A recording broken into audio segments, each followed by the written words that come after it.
What up, man? What's going It's on, been a brother? long time. Yeah, man, it's been maybe been a month since the last session. Yeah, since the last session. It's your boy Deuces and Al. We back for another session of the pod. It's been a long time. Sorry we left you without a dope beat to step to, but man, life has hit me a little bit lately. Just with being forced out of the crib, man. I can't work from home no more. Oh, okay, you're back to like reality. Yeah, it sucks. You're not feeling like the office vibes anymore?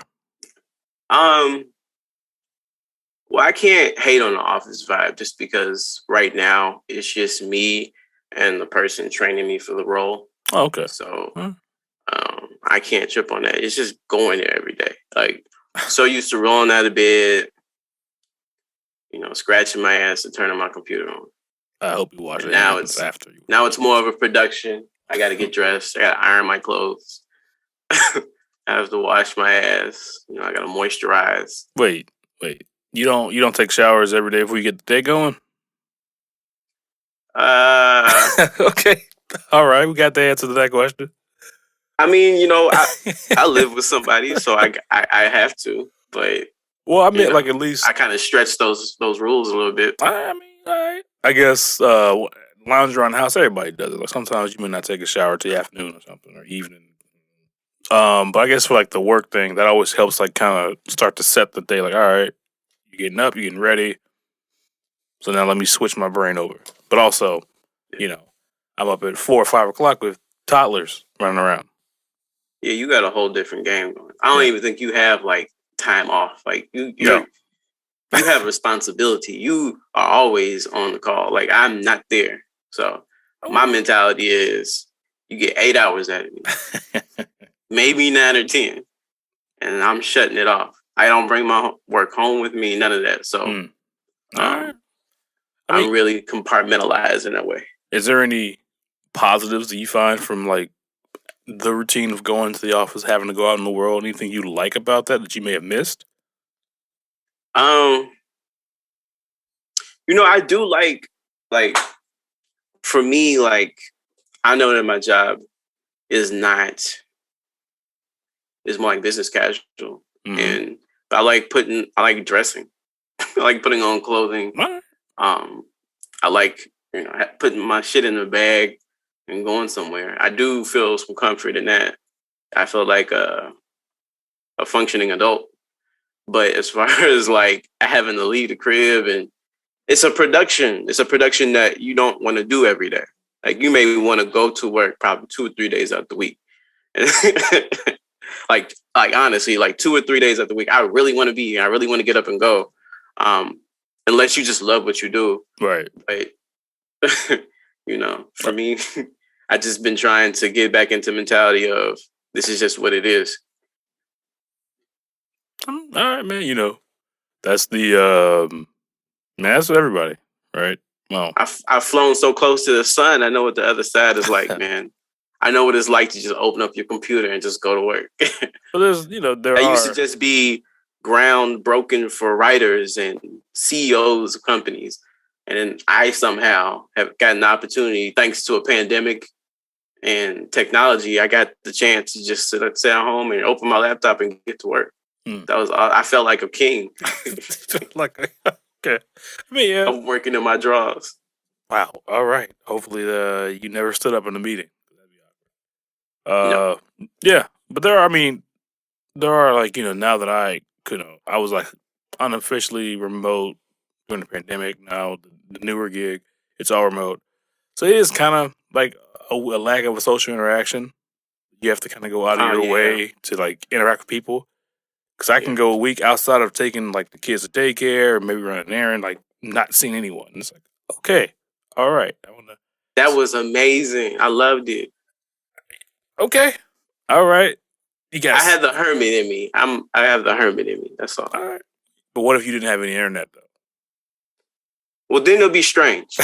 I'm used to a world with internet. So, but even then, like, to be honest with you, there was a time where, but for a good 2 years, well, not 2 years. That's too much. I want to say about half a year to a year where I didn't really talk to anyone. Wow. Wait, like outside of like people in your immediate sort of circle. Like me walking around, like people in like around me, yeah, I would engage in conversation, but like actually talking to someone, no. Wow. All right. So not even like I've been there before. All right. Okay. I forget you are. I'm a weirdo, bro. God, you are the living embodiment of Wolverine. I forget that. All right, but I guess we can go ahead and get into it. I guess you mentioned a second ago that world of the internet is weird, but I definitely think considering what's going on with like Ari Spears and the backlash he's getting for that comedy sketch he did with like Tiffany Haddish 2014ish. I bet he wished that was going away. Hey, look, check it out. 2014 ain't long ago that this would have been okay. I don't think 1995 is long ago for this to be okay. That skit, you can't even see the kid no more. Whenever you try to watch it, it's a little puppy to come up. Like you can't even see it. So that just lets you know how wrong it is. No, like all jokes aside, because I'm gonna get into them in a bit. But all jokes aside, that shit is really bad. And I think that even without this being a backlash for something he said, I think he deserves this. I think Tiffany Haddish deserves this because I don't like you don't fuck with kids. But there is a bit of I gotcha-ism in this though. But I kind of feel like it was like I feel like it was badly intended and we got around to this. Like we really fucked up. You really did some really horrible shit to some kids, to some minors. Okay. So that's interesting. Because I have been seeing sort of like, the think pieces, the responses to conversations. And there is this central thing. Okay. So while I think it was terrible comedy, I just think it wasn't funny. I think it was one of it wasn't funny at all. I thought it was older in time. I thought it was one of those like something you do maybe it happened like in the early 2000s or like late 2000s where they were trying to figure out like sketches on like internet show like with the internet and I was like okay it just worked like the joke just doesn't really work like it's just not funny but I don't know if I necessarily go with because when I initially sort of saw like the article like the headlines it read as if like him and Tiffany Haddish were doing things with these kids like legitimate like sexual relationships or sexual exploitation. Like I was like, wait, okay, and then I'm actually like reading into it. I'm like, oh, it's a comedy sketch that's about pedophilia for some reason. But that seems to be the extent of it. It just wasn't funny, and it was just like that. The leeway comedians get to sort of touch on edgy topics. If you fail, well, you get burned pretty badly.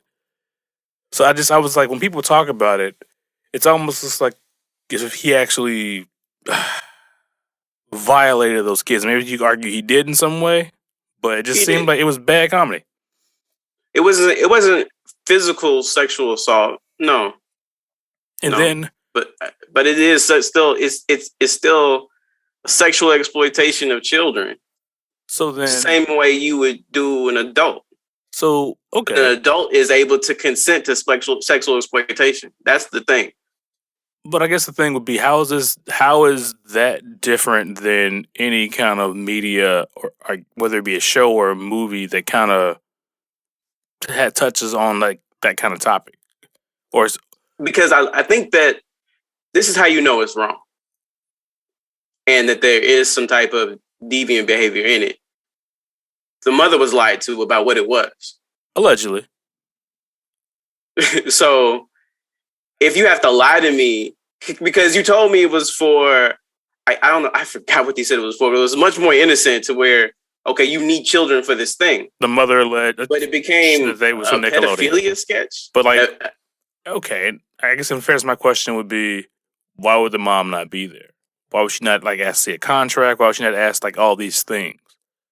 There's a lot of good questions. No, that doesn't mean, to your point, that negates it just being unfunny. And if that's true that they really did like lie to the mom, like, oh yeah, it's just something for Nickelodeon, it's gonna be harmless and fun. Then, yeah, that doesn't change any of that.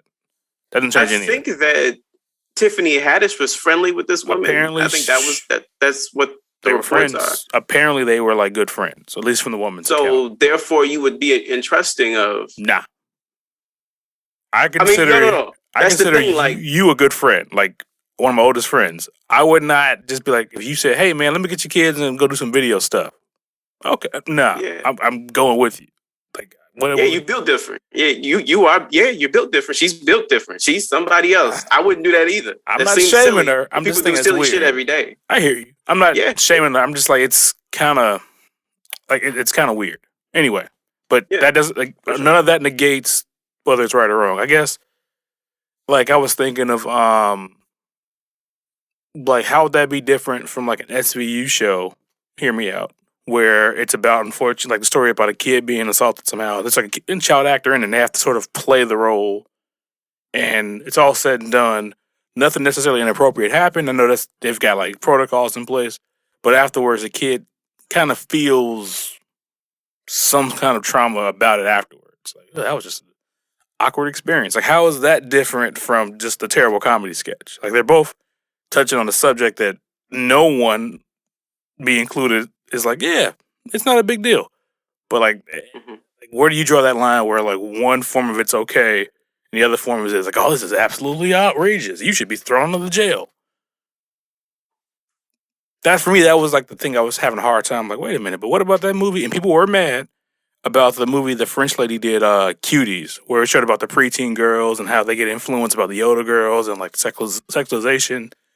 And we watched it. Me and my wife watched it. I don't know why she felt the need to have like the explicit dance scene with like the preteens. That was weird as shit to me. But it wasn't like, he's a fucking pedophile. Just like, this is weird. I go there like because I think there's a little bit of a pedophilia culture that's kind of low. That's kind of like low down. All right. But I think that in a situation with Law and Order, I don't know. It could be we're demonizing the behavior in Law and Order. We are damning the behavior. And that sketch, that's not, you're making fun of it. You got Tiffany Haddish trying to teach the girl how to give head.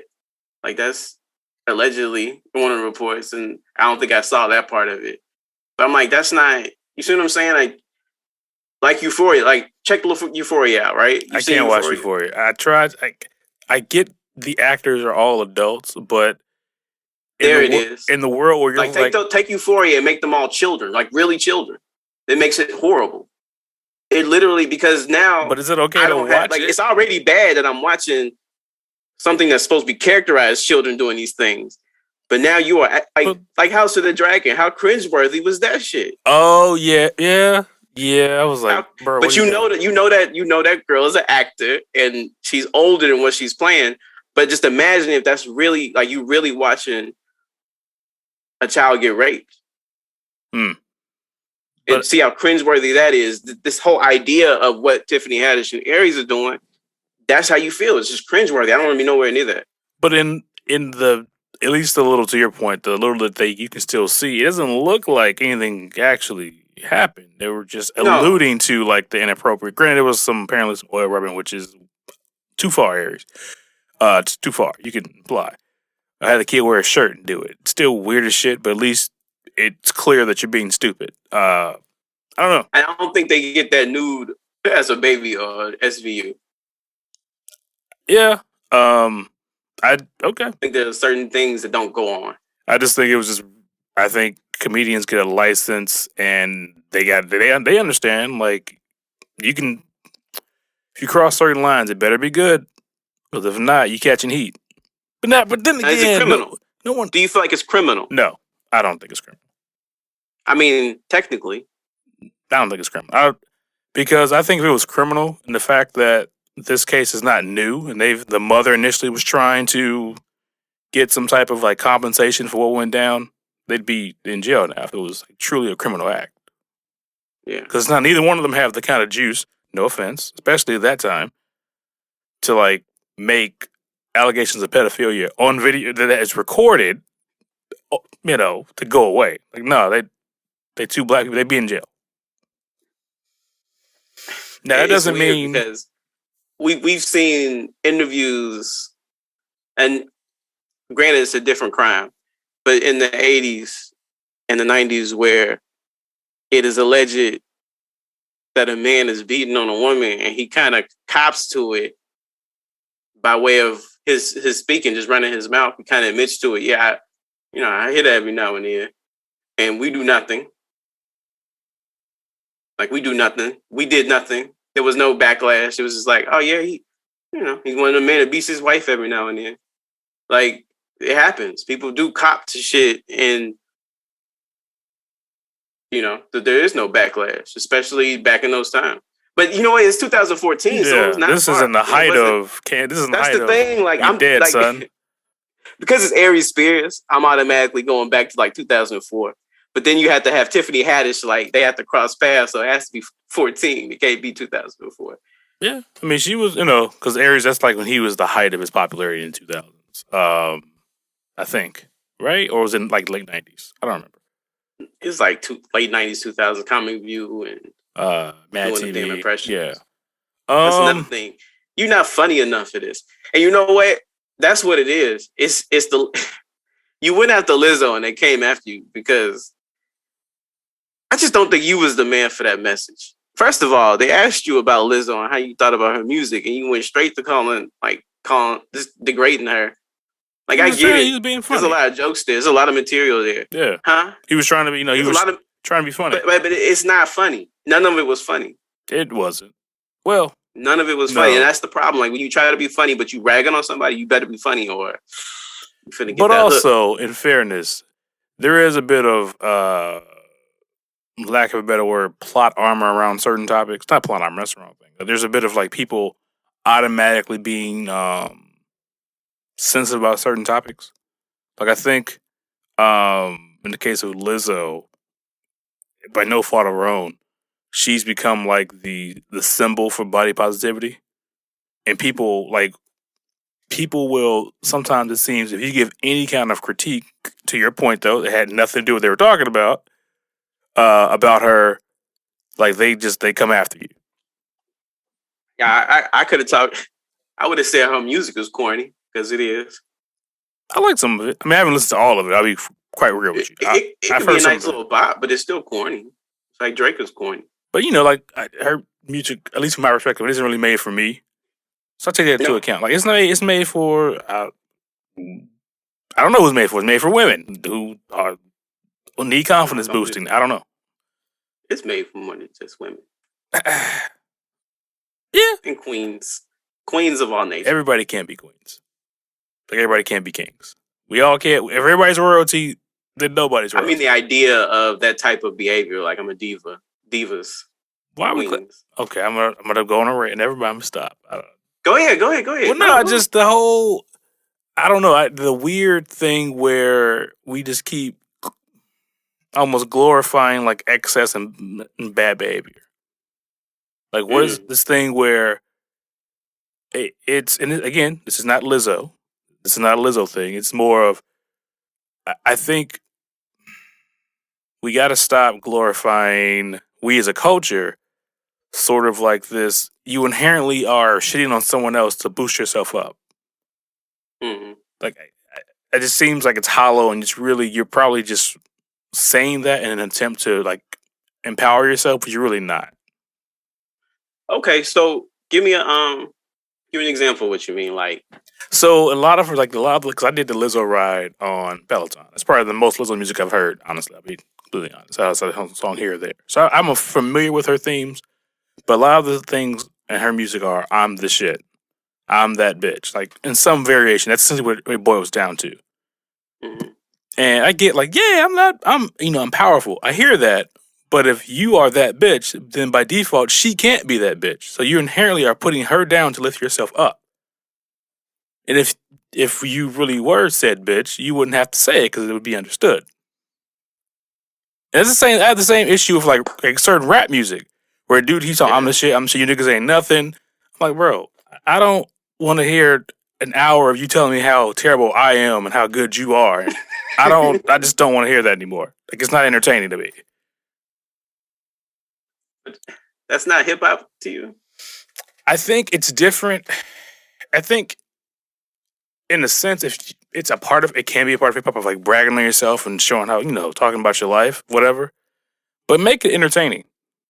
Like Rick Ross, essentially to me, makes the same song over and over, but it's fucking entertaining. Pusha T does the same thing. He argues. He has way more deeper like things going on.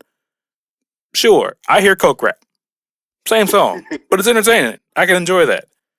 Yeah, a lot of it is metaphorical. Like it's a metaphor to something, but he uses cocaine as the metaphor. Sure, but you got to pay attention to what he's saying. All I hear is the soundtrack to Tony Montana's life. That's what I hear. I'm not knocking it. But I agree with everything you're saying. Is that? But I know we're going off for a tangent. Everything. I can't say that I agree with everything. Honestly, okay. I think that I forgot you are woke now.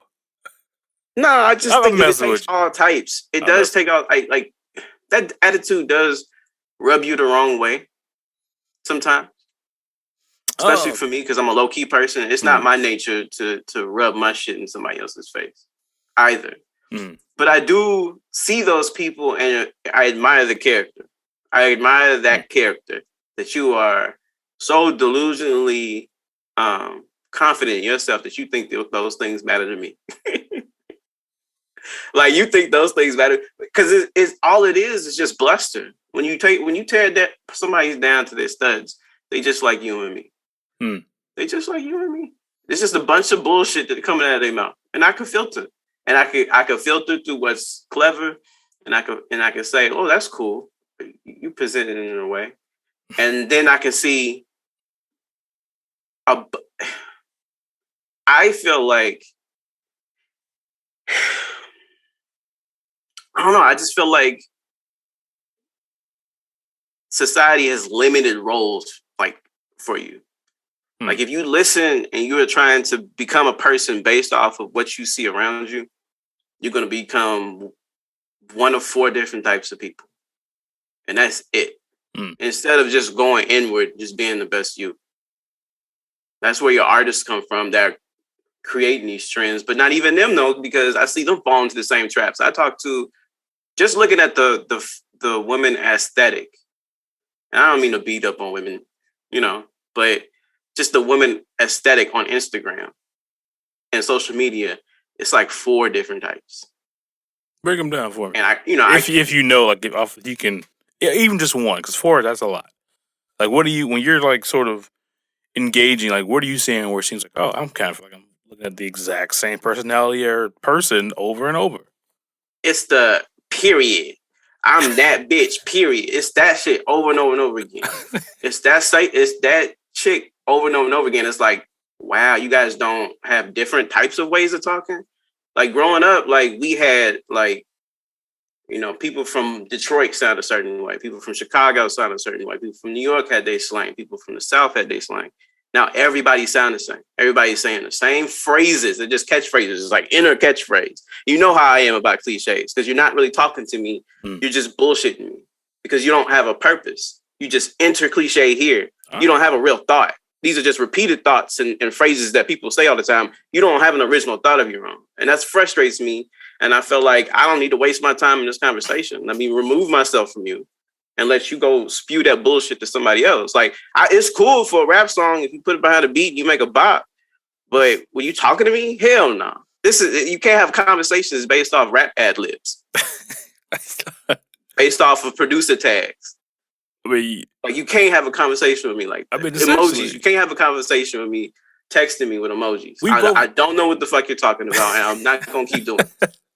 That's it. It's funny on a side note. Like we both were doing like the similar thing unintentionally that Aries was doing. He kind of started off with a joke and then he kind of goes into a rant. We both just did that.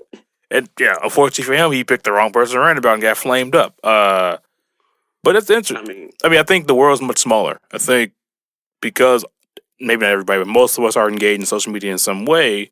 The culture itself it's harder to have it. I shouldn't say harder. It's easier for it to sort of become what's the word I want to use there? I'm trying to blank on the word. A melting pot, where phrases that maybe would have only heard regionally in Atlanta or the South where it was because it's popular culture is being spread out. So But yeah, I know what you're talking about. I've been in conversations with people who use like sort of terms and things from social media in real conversation. I'm like, well, Mm-hmm. and I remember because I was having a conversation with someone and they were like, point blank, period. I was like, well, that's a weird thing to say in the conversation because we're still talking. Right. You're not ending this Right. conversation. Like, no, we literally just started. That doesn't work. I'm that nigga. That nigga that what? What are you talking about? But, I'm built different. It's whatever. It's fine. Are you? You have the same heart organs I have. You got an extra toe? It's, Let me see it. You got a third nipple? You built different? Like, what's going on here? Our culture, like American or Western culture, is really built on individualism. So you want to separate yourself from the group. There's like that pride no one takes. Now peep this out. It's for unfortunately, it's a lot of Black culture to want to individualize oneself because you feel like you've been let down. So when you get a chance or you hit a lick, now I'm a shit on everybody because I've been felt left out. Like my own people don't, quote unquote, my own people don't even do it for me because they can't. And the white people damn sure don't give about me. Wait, you think, fuck everybody. It becomes very individualistic. You think it's just Black culture? Though? I thought that was like especially American culture. I think no. So you see, this is our little 12% though is so influential, and people love exploiting our shit for money that when we get up, like that's what we present to the culture. Mm-hmm. That's what everybody likes because it's very confrontational. It's very self-boosting. And everybody needs a self-boost. It's very self-motivating. And it's cool. It's cool now to shit on people, to stun on people, to flex on people. Why? Why do you have to do all that? You could just live your life. If you like nice shit, just wear your nice shit. People will like praise you for wearing nice shit. You ain't got to shit on nobody. Now, I get what you're saying. Like the royal... I get what you're saying. I hear you. We could kind of link this into the royal family. You could say that they've always exuded a very quiet confidence. They don't necessarily shit on people. You're a monarchy. Any monarchy, there's a built-in leveling. The model shits on you. The model shits on you for them. Yeah, it's like they are here and you're there. By default, we have all these resources. It is what it is. We may not have the same governmental powers, but we've been done with monarchies in the Western world for how long? Why are we still admiring that shit? And especially, I don't understand the Black folks that admire the British monarchy. I just don't. They're one of the greatest colonizers of all time, and you over here, man, calling her the queen. What's wrong with you? I think it. I think to that. I know I want to make jokes, but we're having a real conversation. There's always jokes. Well, I mean, like. There's no joke naturally coming. I'm not a comedian, so if I don't want to pull Ari Spears. He is a comedian. He is funny. Now, I don't necessarily find him funny, but I've heard him say funny stuff. So I know if I try, it's going to be terrible. It's got to be natural for me. I think what we saw starting with like, I don't think starting, at least in my lifetime, seeing like all people but Black people like really gravitate towards like Princess Diana and her kindness that she showed to like Black people, especially if she came to the States and go to places that normally people felt were invisible, unless you were in that environment or in that socioeconomic class. There's always been a romanticization of like royalty and wealth and power. That's kind of the basis. I would argue that's the basis of the country. I think. I mean, I would like to remind people that she married into that family. She ain't from them. But one thing that she brought. She kind of like bridged that gap of relatability, at least in our lifetime, where people normally, to your point, the royals were kind of seen as like this sort of different tier, and they were stuffy, and you really couldn't relate to them. But now you have this person who, she's relatable, she's friendly, she's got a personality, she's charismatic. Like people like her, and she has like, even despite the fact that she's living a life that most people can't comprehend, you still feel like you can connect with her on some level. Yeah, she should have been with John F. Kennedy. Like she should have, like not John F. Kennedy Jr. They should have been together, but then she would have died in a plane crash, and that would have been sad. Well, I'm not going to comment on that one. But I will say that I think that all of that was planned. Probably. I mean, I feel like because she's like those people in those positions don't marry someone just because they love them. You know, there is some type of ulterior motive, and I think that her being such the humanitarian makes them look good, especially centuries of being bigots. That you would start to try to make yourself more endearing to the common folk. Yeah, I mean, I think that show they did a few years ago when they kind of delved into her life like that. It definitely, pulled from historical accounts where Charles, that wasn't his first choice. The woman he ended up marrying after her was the woman he really wanted to be with. But I think that was like she didn't have enough family, didn't have enough social standing. There's some reason I forgot the rationale of why that wasn't something that was necessarily sort of given the thumbs up by the crown. But I kind of got off track. My bad. You were asking. I think there's also the desire for Black people who've been a part of the Western world for centuries. Are unfortunately our ancestors included to sort of belong. And I think there is, especially you saw it like what Diana kind of started when Meghan Markle married into the family. There was this whole thing of like, oh, now they'll accept us. They got a Black person in there. Some things take a long change.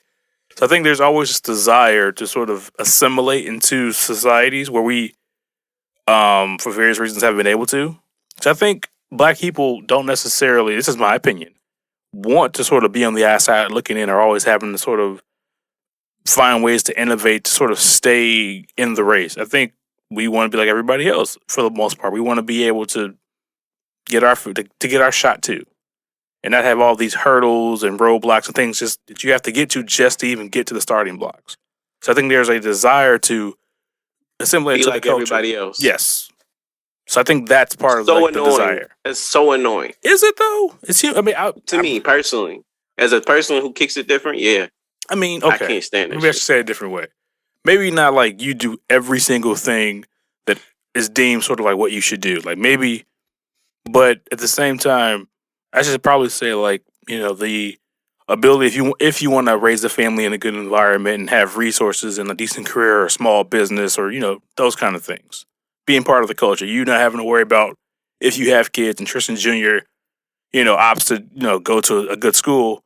It's not, he doesn't have to deal with that weird sort of dynamic like, hey, Tristan Jr., you're different. You're not like the rest of us. You're Black. You don't want them to have to deal with that weird and you want them just to be another kid there. Yeah, but I actually find comfort in feeling like I think and act differently than others. Why is that? Not to get into like a therapy session, but I guess like what is from your perspective the bad part of sort of because not that I take ownership in that or take joy in that. I think that I myself made this decision based off my own, or I decided to act based off my own thought instead of being influenced by another person. I say that I don't like to be influenced unless I choose to be influenced. Okay. You see what I'm saying? Like if I feel like what somebody else is doing is logically makes sense, then I'll do it. I have to first put it through my filter though. I'm not finna just repeat a bunch of shit I see or do a bunch of shit people say, like cryptocurrency. Like I have to actually sit down and think about this shit before I just jump on some, because now you become, and I've read a lot about how people think of the masses. People, like individuals can be as intelligent as they want to be, but they tend to fall into behavior patterns of wanting to be part of a herd, and herd mentality is usually extremely stupid. And I don't like herd mentality because you just start doing things because they are things to do that everybody else is partaking in. Why? Like, why are you doing that? There's no real logic in that other than you want to have the same thing to talk about when you go to work. Or when you see this person, y'all want to have the same thing to talk about. You don't even like the show that they're watching, but you're watching it just so you have something to talk about. Like, just people just doing shit just because others are doing it. when I catch myself doing that, I just, I don't want. I dropped social media for a very long time. I'm very inactive on social media because people stare at their phones on that shit all day long, and I think that is the dumbest thing. It just steals away your moments of your life that you just sitting there sunk into a phone and not looking around you. You don't feel the wind blowing against your skin. Like you're not present in any moment. You're just sitting there draining your fucking life away on something that doesn't matter. A bunch of superficial false shit, a bunch of lies and statements. That's how people are getting fooled by fake media, because you literally have pages just saying anything. Just saying anything. Yeah. Next thing you know, you voted for Trump. Nah, I don't feel like you just fall into that bucket. No. Next thing, but low key, what my man in Buffalo do? Next thing you know, you shooting a bunch of black people, even though some of your best friends are Hispanics and blacks. He sat there in the house for fucking.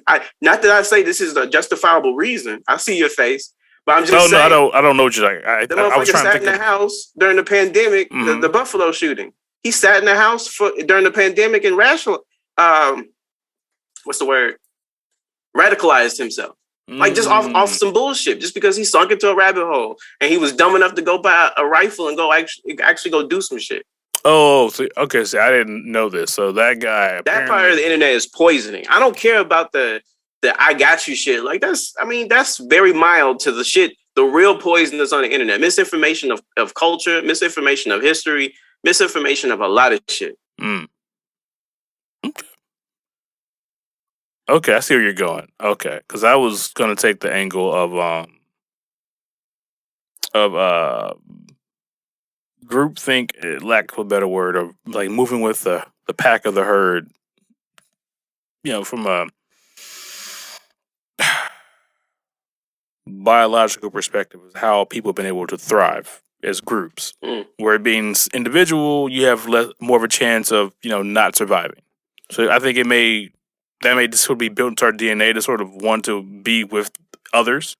Not for every single thing, but I think that desire is still within us. Like I think not everybody like yourself necessarily gets energized from being around other people, but by and large, people are social creatures. They kind of need that social connection. So if that means the group says, "Hey, we need to view a certain topic in a certain way," I'm going to do that to stay with the group. But I hear you.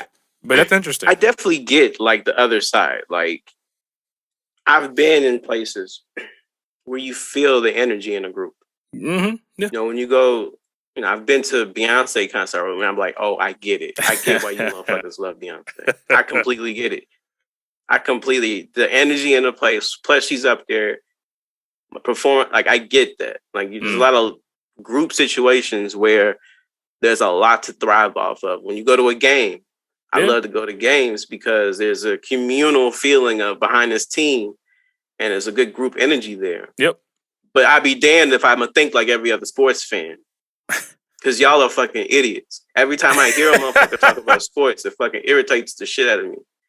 Listen, man, the numbers are the numbers. I hear regular people telling me how GMs are not making good decisions. Like, motherfucker, how the fuck does your operations ass, you have a job in operations, you telling me that you know how a NBA team, a general manager, what players he should and shouldn't get. He should have got that guy. Don't you think he made a call? Like, what do you... Like, people don't really Maybe he didn't, Tristan. Maybe he did. No, he did. I'm sure if his organization has not been seeing results for decades, maybe he sucks. That's all y'all look at. That's all the casual fan looks at. And I think what a lot of the other things to look at too. A lot of the hardcore fans. Y'all just look at, well, the results are these. Well, there's a lot of things that is a results based. Sports is a results based sort of thing. It is, but the only way you can understand why those results happen is because if you look at everything that made those results, you just can't look at the results and say, well, that's it. That's very basic. That's very basic. But are you extending a nuance that you don't normally extend to anything else? If the results are, if you have this is extreme. I'm going extreme. I'm calling it out right now. If you have a guy who has a pattern of abuse, you may not care, like, oh, what's going on? Like, what's happening to this individual where he keeps getting in a situation where the only way he knows how to express himself is through physical or emotional violence. You're not gonna be like, well, let's look at the factors. You're like, no, this guy's You fucking know me, abuser. Al. How do I talk? You know me. How do I talk? Woke Tristan? Don't I say, You let's cancel look his at the ass. factors? Cancel his... No, all jokes aside, like, all bullshit aside. I know that's an extreme example, but very extreme example. But it's one of those things where if you're a person who loves a team and for, like, I don't know, let's say 10 years, the team just doesn't really seem to be making any positive momentum, I could see why a casual fan, even if they don't look into all the things happening behind the scenes, would think like, yo, this person, what are they doing? What's happening? There don't seem to be any positive things going on with this franchise. I'm a Bears fan. For everybody listening, a lot of losing involved in being a Bears fan. That is unfortunately true. I'm not sitting up here like everybody is like harping on the owner, and I get that. The owner makes the decisions, and those decisions haven't worked out. You want to look at it that way, that's fine. But there are reasons why the decisions haven't worked out. Because they suck. You look at the people he's hired. He's hired people that the league has regarded very well. You know what I'm saying? The intel from the league would have said hire these people. They didn't pan out. A lot of times, first of all, it's about the talent you have on the field. There are injuries involved. There's so many variables that you'll just look at this one person and say, it's all on you. Sell the team. When you will be the same person who gets all the credit, maybe not all, a lot of the credit if the organization was firing all. I don't do that either. Like I do it both sides. You can't get all the credit either. But like the quarterback. People like to put the wins all on the quarterback. That is true. Get the fuck out of here. There are 22 people on the field. Offense and defense. How is it all in the quarterback? How was it the quarterback's win? But I think that is that's where I was going. Like the person who's wearing the leadership hat or the perceived leadership hat, you get, you go down with the ship or you get all the spoils. Unfairly or fairly. That is the same thing with the company. That is basic sports fan herd mentality to wrap it all. Well, that's not even sports. That's even business. You're not looking at things you're not looking at the actual, because the thought process context is of the winning. The choices you're making, either putting people in place or making other decisions that you're more involved in certain things, aren't working. That may not be the truth, but it's the same thing in the business. You have a company, the company starts losing money. Whoever's like the person in charge, even he or she literally has done everything that every person would have recommended doing in like those same scenarios. It doesn't pan out. Sometimes they gotta go. But they get the heat. That may not be fair. That may not make sense, but that kind of comes with the territory. But I hear you. I get that. We've had our epic debates about Machine or Hat of the sports fan. Do you understand predicting games before they happen? That's stupid. No, see, I can go on Yahoo. I can look up some stats. They got a whole little thingamajig to give me recommendations. You even know what stats to look at. Yeah, points. Exactly. My point. Fucking casual fans. I mean. And I'm a casual fan. You know what? You better think of the casual fan. He and she are the reasons your sport's still around. You hardcores ain't spending money. The reason why my sport sucks. Like the sport is very watered down today because of he or she. Well, because of he or she. Also, in fairness, that is why, at least for some of the leagues, NBA, the NFL is slowly catching up. Those guys are starting to get some really big money because the deals are getting bigger and bigger. Deals are getting bigger and bigger because the motherfuckers is making more and more money. But why are they making more and more money? Because more and more people, casual fans. That's what I'm saying. Yeah, that's what I'm saying. I get to your point. It's irritating. The sport better. It just makes the sport more viable. For someone and it doesn't mean that the players are going to get more money.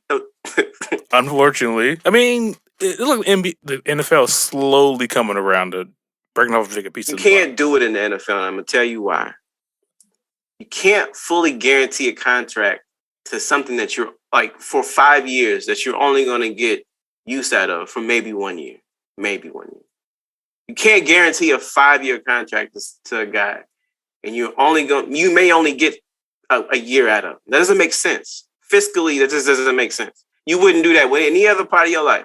You wouldn't pay for service that you would have to pay for 5 years. You only get one use out of 1 year. Some people would say that's a bad marriage. That's what marriage is. You pick the wrong one. It's a good year or two, and then You gonna People pay get for married it. for the wrong reasons, and that's the thing. Like, bad contracts happen for the wrong reasons. When you start paying Albert Pujols 20 years, $250 million, you gonna eat them last 5 years of that contract and be extremely unhappy because he has a pot belly and can't do shit, even though he's hitting home runs. Is the organization making money in that scenario? Like, is there a scenario where they aren't making more than they're losing?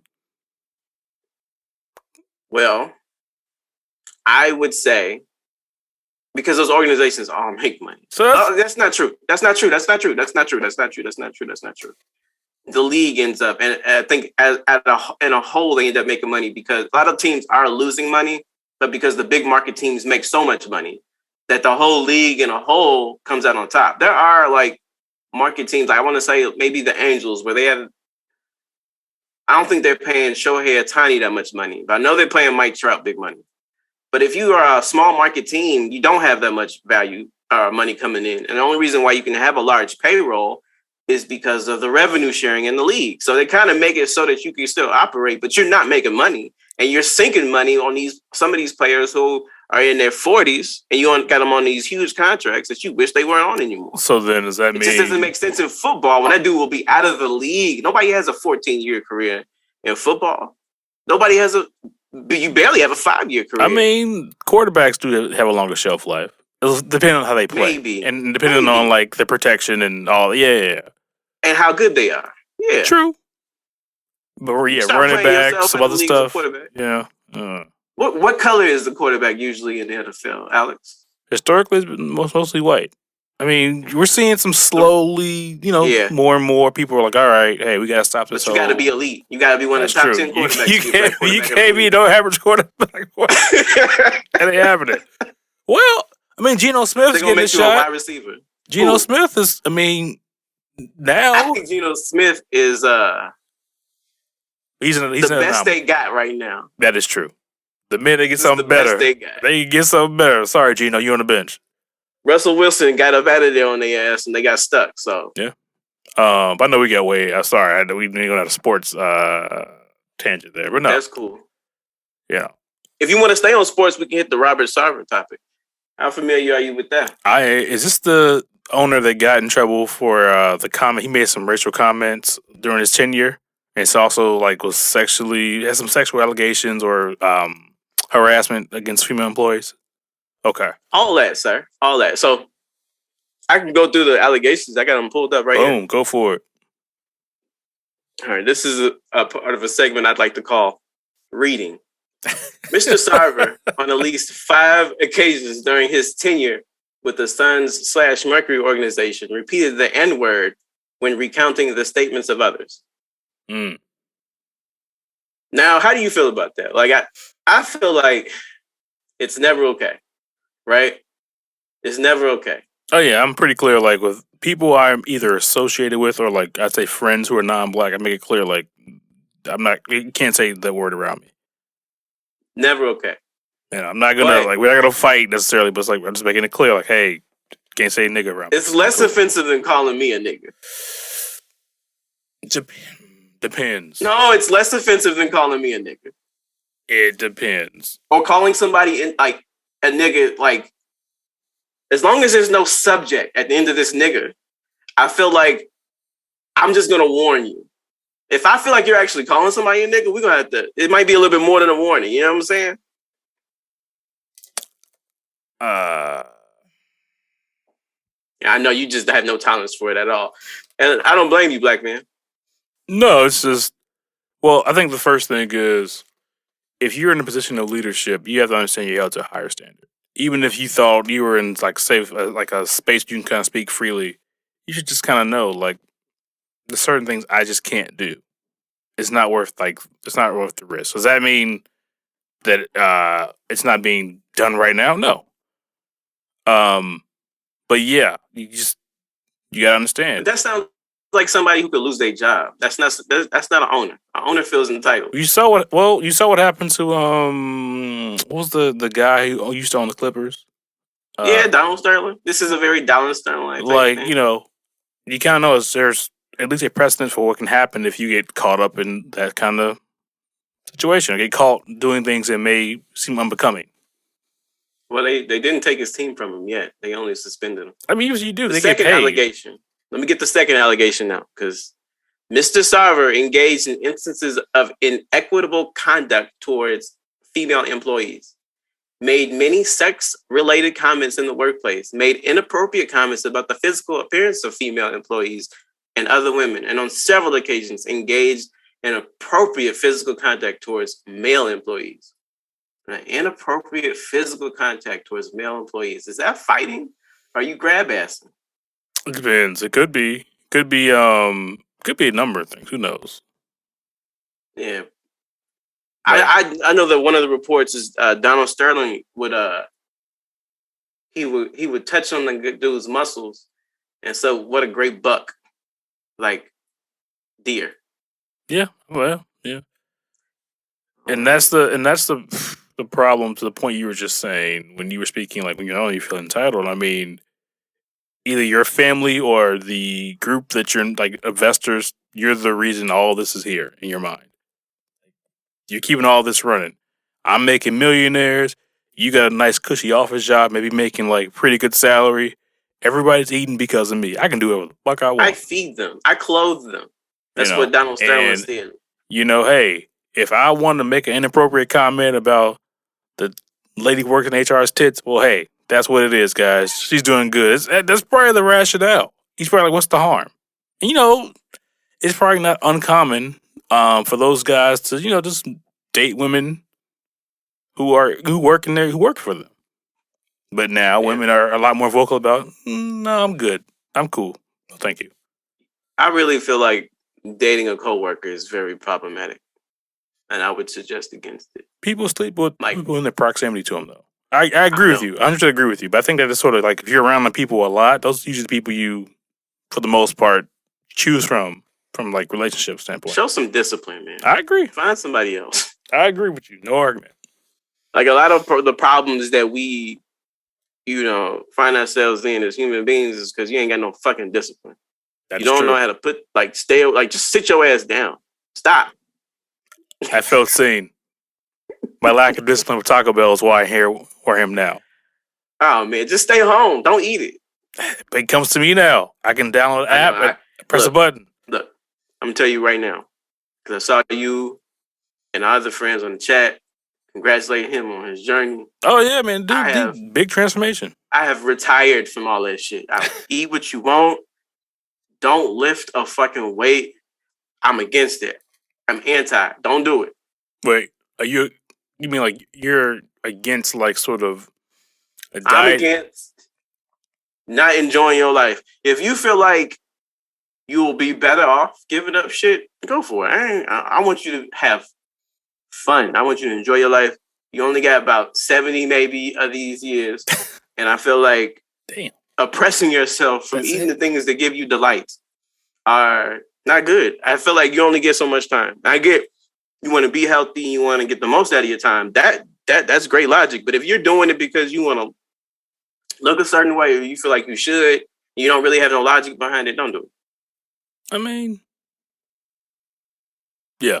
I mean, maybe it's one of those things where, it's simple. Just I would say the same thing to a person who's like doing diet exercises so they can like compete in bodybuilding competitions or look a certain way, that I would say it's someone who's like supporting like a Lizzo or who is Lizzo or Lizzo adjacent.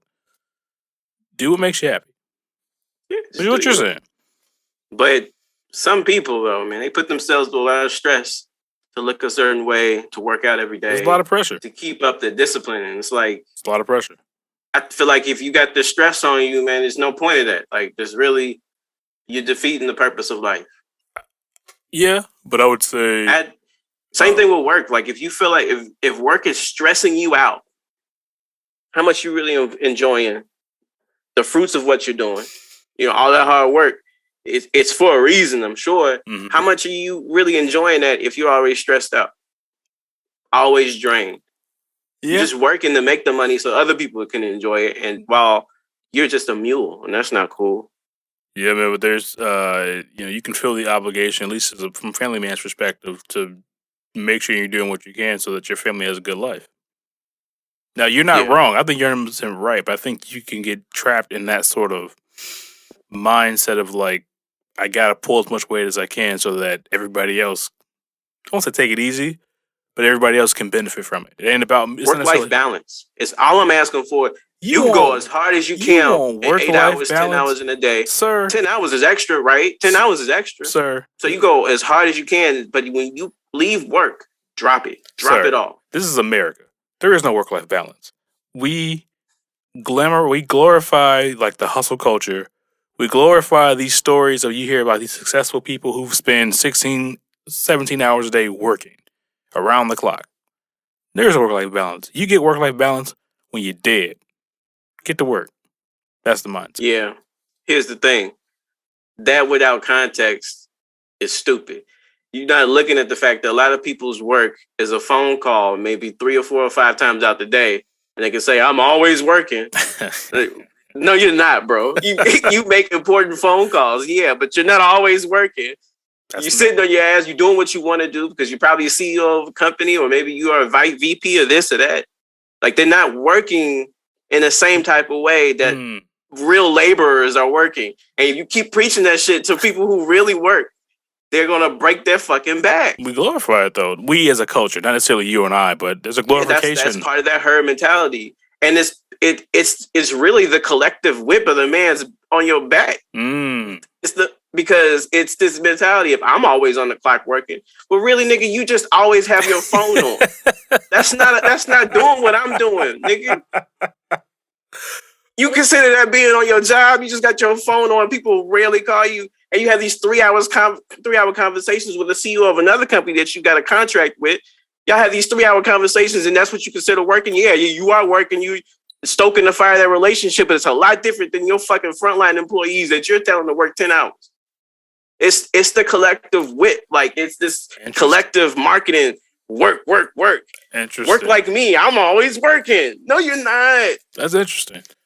Because we unintentionally are getting into like the labor discussion. Yeah, that's fair.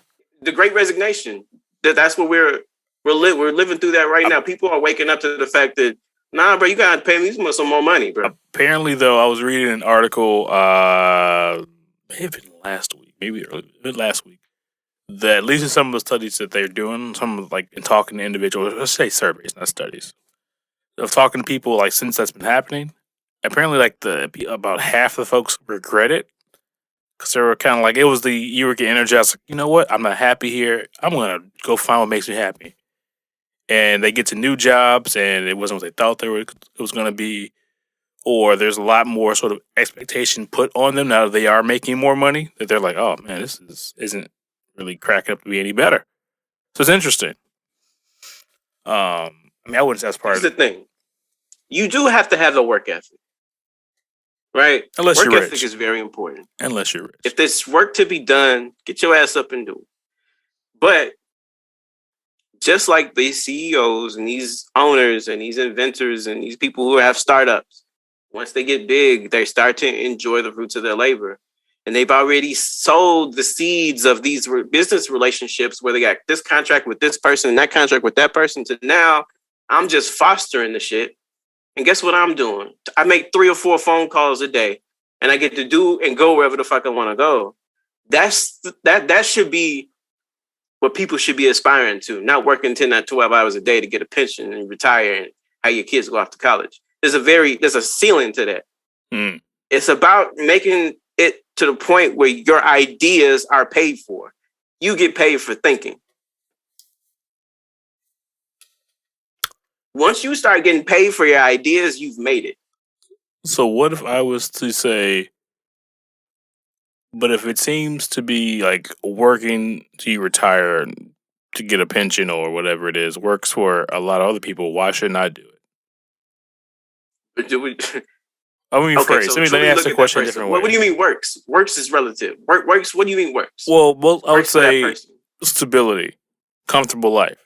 How comfortable are you really if you're always working? Depends. I mean, it would depend on who you're talking to. Like if I'm always like if you're sitting on the outside looking in at somebody and you're saying, now that person's work, his family's comfortable, and he seems comfortable. Now we'll actually have a conversation with this person about their job and what it is that they do. and they'll paint a picture of it being a lot, right? Mm-hmm. Because it is probably. That's how they look at it. And of course, people are already going to exaggerate what it is they do because they're very proud of it. But for me, if I hear that shit, you say that shit to me, it just seems like a bunch of shit that I don't like, a lot of it that I don't want to do. Like you are pushing yourself beyond it's just being your ideas. Now you're paying with your body. You're paying with your body in stress or actually physical. Maybe it's the labor. You're actually paying with your body. I'm not into it. I'm just not. I feel like I'd rather get paid off.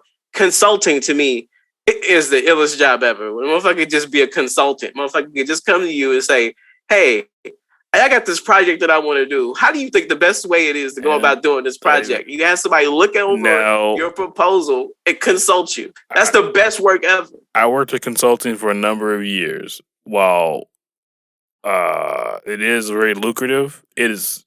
If you don't want stress, that is the wrong business to be in. That is the most stressful. That is like somebody put something on your lap. Yeah, that is the most stressful environment I've ever worked in. It's constant. It's around the clock work. You get if you're getting emails from clients or whoever it is at midnight, the expectation is that you're answering them by 1 o'clock. Yep. That's around. You're always on. You can kick ass at the office all day. All right, now we're going to the bar. Now you gotta make deals. Let's say deals, depending on your level. Foster relationships. Whether it be with the top dogs of the company, whether it be with your client counterparts. Like it's a 24-hour job. So that ain't the job you now. There are parts of people who have consulting gigs where it's a lot more, to your point, customized to where they can just rely on their relationships or they built this expertise in a domain so people just kind of know. They kind of make their own terms for the most part.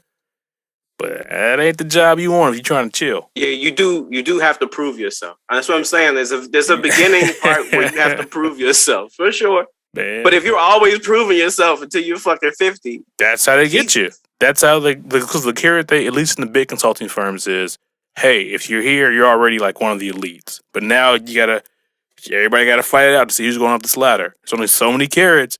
You're close. Come on. You can get the partner. Just keep coming.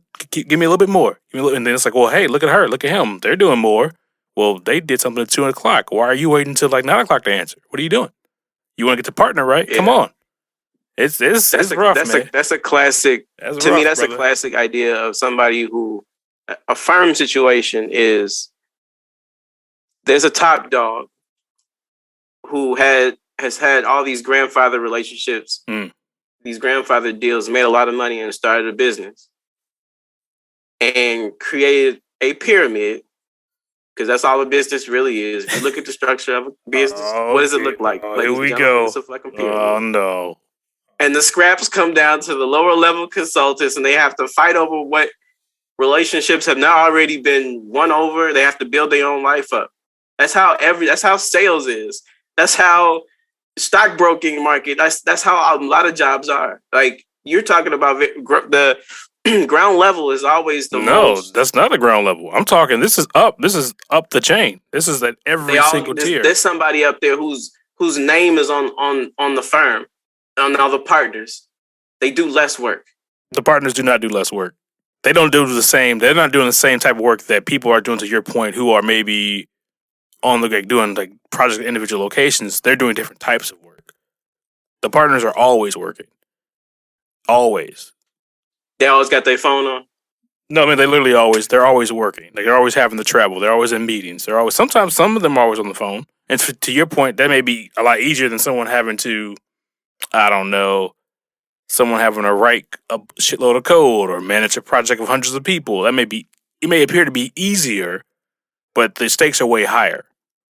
Oh, I agree. The stakes are extremely high. So that stress can eat you alive too. But because that stress, a lot of those they got to produce. They got at that point time to have all the stress release that they can. They do. They have the resources and they can take the time off.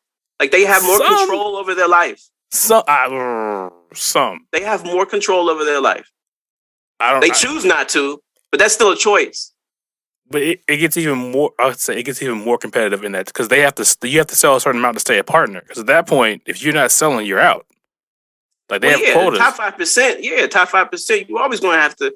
But I mean, first of all, you already got a lot of a lot of tricks in your bag once you get up there. You've done a lot of work in relationship stoking. You're not up there with nothing. You're not up there on the ground level trying to find new. You may be trying to find new people, but here's another thing: if your name is on the firm, you gotta entry level respect. But you're talking about two different like scenarios. Being a partner of a firm and then your name on a firm are two different things.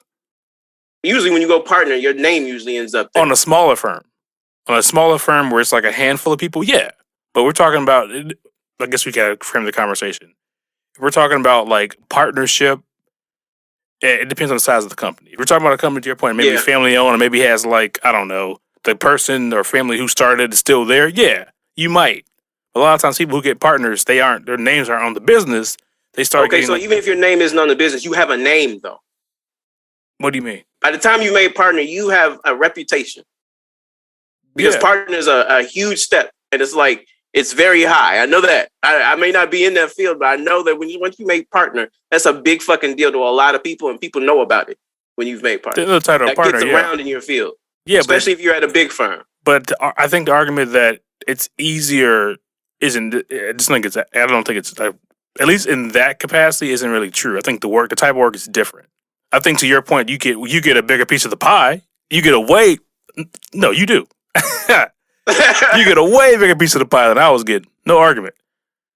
But that's one of the reasons I got out of it, because in getting to know those guys, they work nonstop. And I was like, I remember on the road with one of them and small kids, and he's having to like, the older kids get it, but like the small kids are just like, he's the equivalent of him spending time with them is him like talking to them on the phone at nighttime or doing video at that point. And he was like, it's rough because they're like, oh, daddy, hey, where are you? They're small. He's like, as much money as they were making, at least in that scenario. I've worked other places where it was more localized, to your point, to where it did seem like they were chilling all the time. Like, what are you guys actually doing? Like, you guys never here, and you always seem to be in a good mood. So what's happening? But who knows? I think I agree with you. I do. So let me not, because I feel like now we're splitting hairs. I just think the stakes are similar or maybe higher, and your hours are spent doing different things. But to your point, maybe some of the people who get glorified are the ones who like, bro, you're on the phone, yes, but you're not on the phone all day.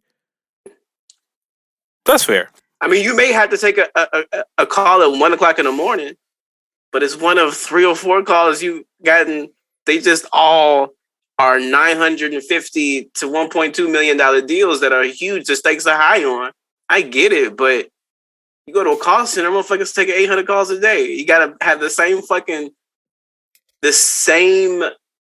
work ethic through every call. Like, to keep that up is a lot. Like, granted, being a call center agent isn't the hardest job in the world, but the motherfucker's busting his ass.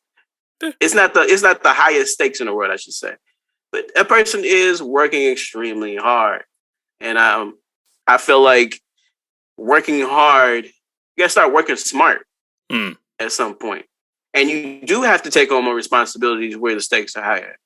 That's part of growing up. That's part of adulting, unfortunately, that we all have to go through. Oh, okay. I hear you. I thought you were going Dame Dash right. Well, you got a boss. You a sucker. I'm like, okay, Dame. Wait a minute. No. Wait, Dame. Hold on. I just feel like people need to get to a point. Like, I honestly would love to be able to get to a place where, I worked hard, but like this working from home thing has opened my eyes to the fact that would be dope as a father to be able to do really good work from home and be around your kids. The downside so far, granted they're little, is that, like, case in point, yesterday I was working on stuff like a long time. So the oldest, he wanted to hang out. He's 3. So, he brought his little Spider-Man chair in the office, and he's like watching YouTube, eating his dinner because I'm still working. Mm-hmm. So that's like it's they're pros and cons. Like, you do have more flexibility when you have kids. But sometimes, when they're sick or, they just kind of need you, it's tough to kind of balance the work life. It's kind of tough to balance the 2 responsibilities. But yeah, anyway. Yes. I think that one thing I got from some of the podcasts I listen to, they talk about the pandemic and where everything has gotten them as far as working. You got to create boundaries because your work will start invading your life too much. True. So you got to say, well, I'm going to, like, people will say that you should get up and try to treat it like a regular day of work. Get up and take a shower, get dressed, maybe go work out, get dressed, and then you sit in front of your computer and work. And after 8-9 hours, stop. And, you know what I'm saying, treat it like a regular work day. Yep. Okay, because I know we are. Just so we can get into some of these other topics. I know it's been a long time. We got a lot to cover. We actually just been shooting the shit about a lot of other shit. The PNB Rock death. Tough to make video. Tough to make clips of this kind of content sometimes because we just get into these conversations. It's like, where do I stop it? No. For that, I don't necessarily have anything to say about his death. Like, it sucks for his people who cared about him. It was more of, is it time to have that conversation that we've been avoiding culturally? That is it the chicken or the egg? Is it decades of music that has kind of been glorifying whether or not the person is doing much better than you in life, or in some cases this person is still in the streets? In his case, I don't think that was the case. Is that prompting people to be the streets to sort of look for like people they can the wolves take advantage of? So this guy's talking about he's got all this bread. I know like he stays like in the city I'm in. I'm gonna catch him lacking. Or is this more of a byproduct of just the certain communities just not really creating environments that are helping like the younger generations get better opportunities? Because I feel like we keep kind of seeing the story play out where you see an artist or someone sort of start to like make money, start to rise up, and then he or she, or mostly he, and pretty much he, ends up getting killed. Yeah. Is it the music or is it the environment? Location. I feel that. And people did think it wasn't like that. It wasn't the best idea to post like the location, or considering he'd already mentioned he'd having to run into people trying to catch him slipping. Yeah. But this is just the music. You got a warning there. The culture. That means you had a warning. If you felt like that means you had a warning. And now you're posting your location as a celebrity. It's just not. As like Pop Smoke happened, like we didn't learn anything. I think that one was like inadvertently shared like his location via like a receipt or something, and they. I think he did like I want to say he did like a story or an Instagram post. I thought he went live or something. Like he shared something. Like I guess they were having a good time where he was, and they didn't realize like they had like something that had their address on it, and you couldn't see. Like, you're right. And they end up. I was like, damn, they blew up. They blew up the picture to see the address and kind of did like some surveillance in the cam. Like, damn, that's what sucks, man. But stop trying to flex on people. I guess the thing is, but why is it okay for somebody to rob you or in some cases kill you? It's not. But that's not. Here's the thing about those things, Al. They're always going to be there. There's always people. That's true. Who want to rob and kill you. That's never going to change. I get everybody wants to live in a utopia where people don't commit these types of acts of violence because somebody's getting shitted on in capitalism and somebody has less than you. Okay. So they're always going to be there. You got to move different. You can't expect the world to change. I'm sorry. I think that's very arrogant of people, and people do that today. Like they expect the world to change because I should be able to do what I want. Yes, you should, but the world's not going to change. Young lady, you should be wearing that around just any old man because you don't know if he's a pedophile. I'm sorry, they're out here. And there are actually larger numbers than people think. And no, you got to be careful. You got to move different. Wait, what? Are you referring to like teenage girls who maybe don't think, they're just living their life, then I realize like that maybe grown men will be more inclined to try to approach them if they think they dress older? Okay. I remember. Okay. Yeah, I remember one day. This is no lie. This is my story. This is my life. I remember I used to do some internet dating back when I was young. So. Used to be a scumbag. Okay. I was on POF, Plenty of Fish. Okay. I don't know what that is. And this chick got at me, and she invited me over. So I went over. Quick, I know it's like time, so I'm not gonna draw it out. But like, how much time did you spend getting to know each other before she invited you over? Probably 2 or 3 days. Wow.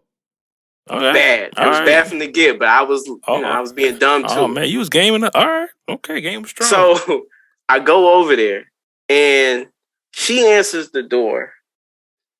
No lie, Al. She answers the door in some briefs and a wife beater and her house slippers. So I'm like, strike one. I'm not that dude. Like I get a lot of dudes, but what's wrong with you? That's strike one for me. Then would proceed to, I smoke. So she asked me if I had some weed on me. And I was like, well, just so happens I do. So that's strike two. You didn't even know it. That's strike two. And we're sitting there, we're smoking and talking, and the conversation was like talking to somebody, the catchphrases, real dumb and young. So then I knew she probably lying about her age because she told me she was my age. I think I was like 26, 27. I don't know. 28, maybe. I don't know.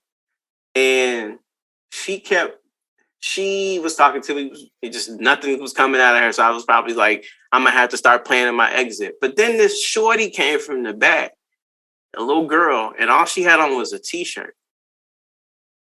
And I was like, what the fuck is this? Like, very inappropriately dressed.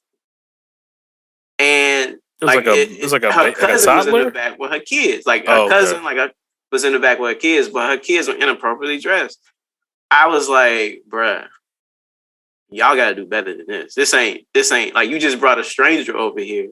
Granted, I'm not that dude, and I'm just gonna walk out of here completely disgusted. But y'all just brought a stranger over here. Y'all don't know who I am or what I'm about. I could rob y'all, let alone try to do something funny to y'all. And y'all just let me in here. I hope y'all got that thing on y'all or something, because that's just a bad situation. That's what I mean when I get it. You want to be able to do whatever it is that you want to do, but you can't be naive. I hear that. So, okay. So you think it's not necessarily the culture of music is sort of creating an environment where people are being encouraged, incentivized to, hit a lick or whatever term is now. I don't know what it is anymore. I mean, the same way music and culture has always been here saying those things. Yeah, but I think we've always been avoiding. We do it to the music, but we don't do it to the movies we watch or the programs we watch. We don't think that has any influence. The heist movies, the movies about, thug shit that people watch Scarface, people watch Boys in the Hood. There's a lot of other avenues in which people get violence, and we always want to harp on black music. I think that the difference there is that, at least historically, like, at least that the music has been promoted and marketed as reality, whereas opposed to the film, it's like it's understood. You're right, it's there, but you walk in knowing like this is a fantasy, unless it's like, oh, we're telling someone's life story. So I think that's fair, but I think there can be like a separation of like, oh, this is fantasy, and you do hear some of the older guys who talk about the influence the film did have on them when they were younger, to a certain extent.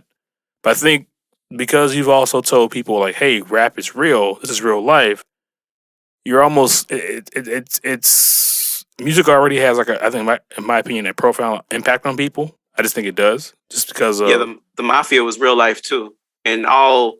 Yeah, but the film and the mafia have been doing is trying to emulate mafia shit. But that's different though. How? Because the mafia in the movie you're watching, the mafia, it's it's a film. Some of them are based on real people, but mafia films are just or mafia shows like Sopranos are just about a real topic with fictional characters. But if I am telling characters with real mafia members on set that they consult about real mafia shit that they put in their shit, like still doesn't mean they're putting authentic. That's not the same thing though. It gives it authenticity, I guess, to like the people who know it the best, to make it seem more of a gripping story to the viewer.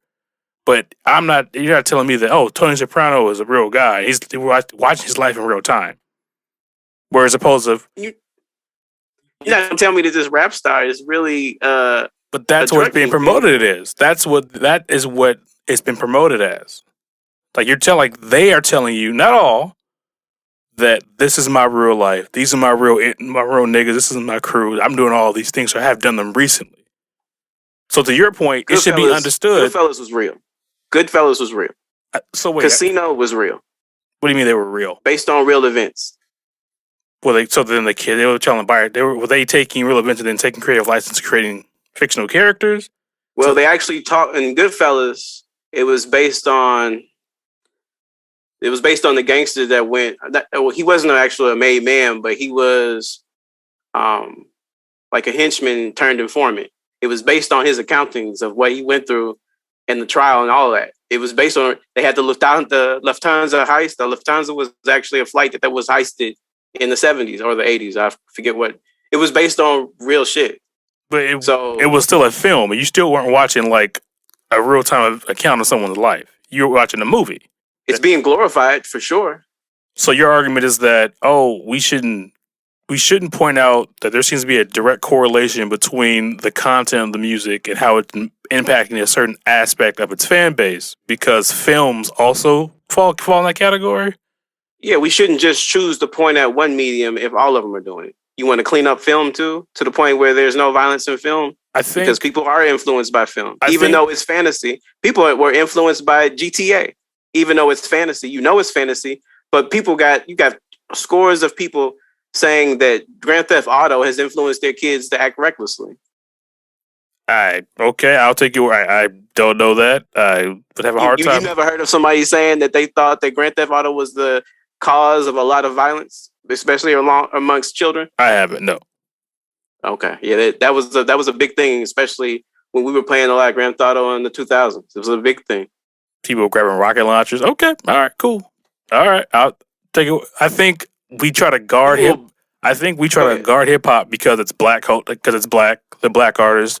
A lot of times, you're seeing people make successful lives for themselves, and whether it be directly making the music or being a producer or whatever it is. So we're guarding it, but I think at the same time we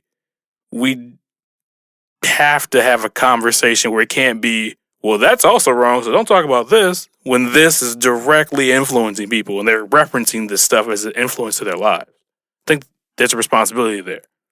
Now, I don't think that takes away the responsibility if someone says that movies are influencing their lives too. No, bro. I think that's a cop-out argument. I think we're just trying to stop by-stepping because we don't. I think at this point, because you can't be like somebody now. Maybe we could have this argument if we're talking about guys who are our age or a little older who grew up with those movies. But I think now we're talking about kids who are 20 and under. They may know of these films, but that's not what's influencing them. They don't have movies now? No, nothing really. You could argue some shows. You could argue their shows, but I think the argument is like, oh, well, it doesn't matter what the music is doing. I think that we got to stop avoiding the conversation, man. We got to. I'm not saying that it doesn't matter. I'm just saying that the influence comes from all angles. If you cut off, if it's just to say you get rid of violence in hip hop music, you think you're not going to have violence in society anymore? That's not that's not what I'm saying. But what I'm saying is, you can't. If that is the strongest message you're getting in the media for a certain group of people, black people, that seems to directly be impacting certain communities of black people. I think it needs to have the conversation in terms of like, how are you counterbalancing this message? So I think if we keep ignoring it doesn't mean every single kid who's black or who comes from a certain community listens to rap music is going to be in the streets running wild. But you definitely see an influence of whether it be art imitating life or vice versa, where it's directly impacting our kids who end up becoming adults. So you don't think his circumstances have any impact on him? It's got to be something else. Circumstances don't matter at all. That's not what I'm saying. I feel like I feel like you keep throwing out things to like avoid the conversation and say, well, we just like, oh, we'll talk about this instead. I'm like, that's not what I'm saying at all. No, I'm not saying that. We're talking about violence and the impact that things are having on violence, but you're pointing at hip hop music, and I'm saying that even if you took hip hop music out of the equation, you're not changing anything. You're looking for an easy scapegoat, and it's the same easy scapegoat from when Tupac was out and when Biggie was out. It's easy to just point at other black people and say, you're the reason for your community being like this. And we never have a conversation. We'll never really have a conversation of why this is really like this, not in a public forum. about white people and they're culpable and why black people are where they are. It's always you niggas is doing it to yourself. Okay, so all right, so then I guess explain to me how white people impact the music that black artists choose to make. Okay, so the people who make the most ignorant music are the ones who are more successful. White people put them in places to be more successful. So the artist is choosing money over content. Exactly. So they're choosing to do it. No one's making them do it. No, I'm not saying that, but white people do have a say-so in all this. It's just not the content creators themselves. There is plenty of content out there that is deep, that is soulful, that is not about money, glitz and glam, hoes, and riding around in cars and clothes.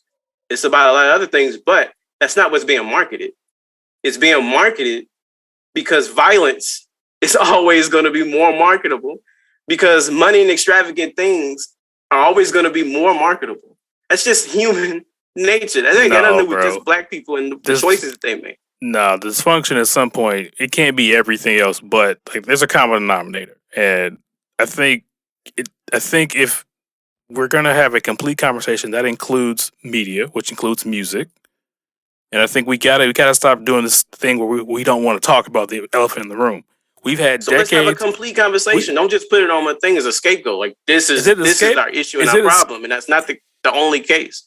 But the problem is, whenever that conversation comes up, you immediately jump to, well, let's not talk about the music. It's like, well, you have to. You spent decades glorifying. We could talk about it, but I'm saying if you're going to have a conversation, that's what happens with a lot of times with people who try to want to have this conversation. It's never about the whole picture. It's about the part that you want to point out, that where you have your thoughts and your feelings come from, your opinions and how you feel about it. But it's always from one point of view. But like when you have a conversation, you do have to look at other points of views other than your own and say, well, you know what? That may be a cause as well. But people don't do that. People have their own ideas and shut off themselves to all their ideas because I already know what I think it is. So let's see if you agree. And if you don't agree, if you bring up something else that I haven't even thought of or I feel like is not part of the problem, then you're diverting the conversation. Like the conversation is just so basic that it's just this. Like this is the only issue. No. If I bring up anything else, because we're talking about influence of violence in Black society, we get way more influence than just our music. We see things around us. We watch movies. We watch television programs. We get violence from a lot of other places. I think just picking the music, I just feel like it's real lazy. No, but I think the problem is when you intentionally, if you're having a conversation about a topic, about a particular topic, it's like the influence of how media, whether it be music or movies, how influence that has on the larger culture, I think you have to stay within the frame of that conversation. Now, if you want to have a larger conversation about some of the plaguing issues of the Black community, then I think you can have a larger one. But when you start, if you're talking about football and then you bring in something that's maybe football adjacent, it becomes hard to have the conversation because then it's like, well, now you're really talking about things that are very different sides of the conversation that don't really get to the core topic what you're getting to. It depends if that football adjacent thing had a huge influence on football. I frankly think Black people, we guard our art. And whenever we hear anything that may sound like we want to censor or want to maybe put more onus on the music being created, we get a little defensive, me included. Well, I right now I've just been giving you sound reasons of why people would not like you to just harp on one thing. Look, if Jay-Z's influenced by films, and then the next rapper who more than likely, I don't want to say more than likely because I don't want to be put stereotypes out there. He could just be enveloped in hip hop, but if he's also enveloped by poverty and he's heavily influenced by Jay-Z, those themes come back up. Those same things are going to come back up. And let's not act like Jay-Z is not part of this violence and crime theme in hip hop. He 100% is. So if I'm trying to be like Jay-Z, then guess what's going to be in my music? Those same type of things. So then the next artist comes out. But the root was Jay-Z became what he was because he was influenced by what? he told you a lot of films and a lot of old school music. A lot of old school music that low key had a lot of crime in it too. There was a lot of old school music back in the day that told about the streets as well. People were up in arms. Usually, white people are up in arms about that type of music, saying that it's contributing to the reason why those monkeys over there act that way. So okay, let me see. I'm trying to get the parallels. So because by what you were saying, previous artists were influenced by media of their times, which gave them ideas to aspire to creatively. They and the subsequent artists really shouldn't have any culpability in what their art could be essentially doing to continuously glamorizing or giving people who may not, in their opinion, have many options to aspire to. Is that what you're getting to? You can have your opinion, but I mean, I'm asking you. I'm trying to ask you. Make sure I understand being financially rewarded to do so. A lot of people are going for the money. That's not just black people. That's the world over. In this particular context, I'm concerned about black people. I'm going to be honest. I get you, but that you're not going to be able to cure black people in a vacuum. I'm not trying to cure society. I'm just more so wanting I still don't see the conversation happening. Because this isn't new. This is the same conversation that you've heard. I feel like this is the same conversation. I do feel like this conversation has happened over and over and over again. And it doesn't get you anywhere. I guess, This doesn't go anywhere because you're not going to stop people from liking what they like. And if people keep liking what they like, that thing is going to keep getting rewarded. You're not going to stop this system. So I don't understand why you want to demonizing it when, how about we teach our people to be a little bit more, to think with some discernment instead of just following with the masses. I think that's the only way you're going to be able to, but you're not going to be able to do that either. So I don't know. I don't even understand the point of the conversation, really. Well, the point of the conversation is that you're seeing a direct impact on the youth. You are. Not everybody, not all youth. 90s too. Yeah, and that was a problem then. Like, why do we? It's not going to stop. It's been the 90s were 30 years ago. And the same things that people were saying to deflect from the conversation then are being said now because it's part of the truth. I don't. It's not going to stop people from liking what they like. It's not. That's not what I'm saying. It's not what I'm saying. It's more. What do you want to happen? Like from the conversation, what happens after the conversation? I think the first thing is that having the conversation puts more consciousness on the artist to understand the power they're wielding. To your point, I get you want to make money. I understand that, but understanding like, hey, like I really have a real influence on people listening to this music. Whether they should or not be, they aren't just looking at this as entertainment. Some of them are actually using this as a blueprint, or not even a blueprint, using this as a potential path they aspire to. And if I'm not clear in my messaging that I'm not glamorizing whatever it was, that's just part of like my experience, they may misinterpret what I'm saying to them. It's like, oh, well, shit. He or she got to this point. They have the life that I want to live. This is the path they took. I'm going to take that path. Now, I think that's part of it. It's not that we're like, hey, Jay-Z or whoever it is, you're the reason all this is bad. No. Because to your point, you can have that conversation. Every artist or more of them can start making sure they have more nuance in their music so people are at least hearing both the good and the bad of their experiences. But that doesn't change anything if the families aren't involved. They don't seem to have any real prospects in terms of whether it be education, entrepreneurship. That's not good. Like that doesn't change anything. I'm just one of those things that like I just remember having this conversation as a shorty and like it's entertainment. That's not it. That's like it keeps coming back, and then when you see the kids like directly, not all obviously, directly sort of referencing, and this thing in the case of drill music where it's like on these smaller scales, these guys are directly talking about their lives, which is then leading to them or those around them getting killed or injured. I mean, those see. But drill music got popular. You're not gonna get a drill artist to have any response. He believes the shit he's saying. I understand what I hear you. I'm not saying you're wrong, but I just feel like at least having the conversation. I don't expect the kids to be the ones because they have a different perspective. We've been talking about guys in their 20s. I'm more so speaking to the artists or those who are involved in music who kind of know just from experience, from history, kind of what they're seeing, and sort of trying to give those gems back to the youth to at least understand, to get a more nuanced perspective. Because they're not going to listen to somebody who's not in that environment. Like, you work off your job, set your square ass up. But if they are hearing from those who have been where they're going, they might at least get a different outlook on what they're That's doing. cute. You think these kids listen? I don't think it's cute. I think we like to. This is my opinion. I think people think kids really don't want structure and want guidance, but I think that's the truth. I think that's the quite opposite of the truth. I think that's the problem. The reason they wild out because they don't feel like they have anyone who really gives a shit about them, and they just kind of do whatever they do to sort of they find structure where they can. But I think kids crave structure and environment and nurturing, and those who get it That have a better kids shot. inherently rebel against that until they at least, especially these days, until 25 or 30. No. I mean, kids are always going to push back when they want to sort of grow their boundaries. We did it too. We probably didn't do some of the same stuff people are doing now, but we had our own variation. I'm just looking at the blue faces and the young thugs of the world who are this constant reminder that they do what they want. Like, but regardless of what all that shit you talking about, where you're saying that they should do better, they're doing what they want to do. It's about their wants. It's hedonism at its finest. That people are not.